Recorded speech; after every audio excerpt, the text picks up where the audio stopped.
Vidéo d'une minute. Dans une petite école de la forêt, un hérisson nommé Raphaël rêve de jouer au ballon. Mais à chaque fois qu'il essaie, le drame se produit. Éclat, peur. Ses amis hésitent. Ça paraît simple, non? Attends un instant.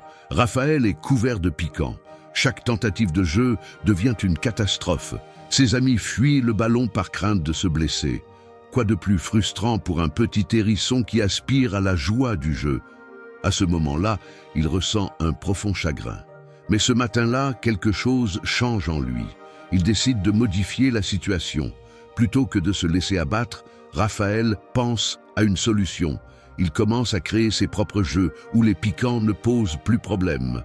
Au lieu de se battre pour le ballon, il invente des activités où chacun peut participer, quel que soit son type. Incroyable, n'est-ce pas? Le plus fou, c'est que ses amis réalisent rapidement qu'ils veulent jouer ensemble, peu importe les différences. Raphaël devient le héros de la cour de récréation. Leurs éclats de rire résonnent dans toute la forêt.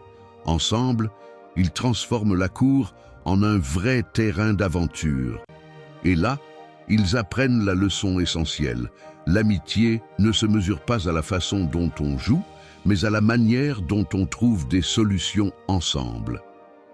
Cette histoire montre que même les différences peuvent créer de belles amitiés et que chaque obstacle peut avoir son point positif. Raphaël n'était pas juste un hérisson, il était l'architecture d'un nouveau jeu, celui de l'amitié à travers la créativité.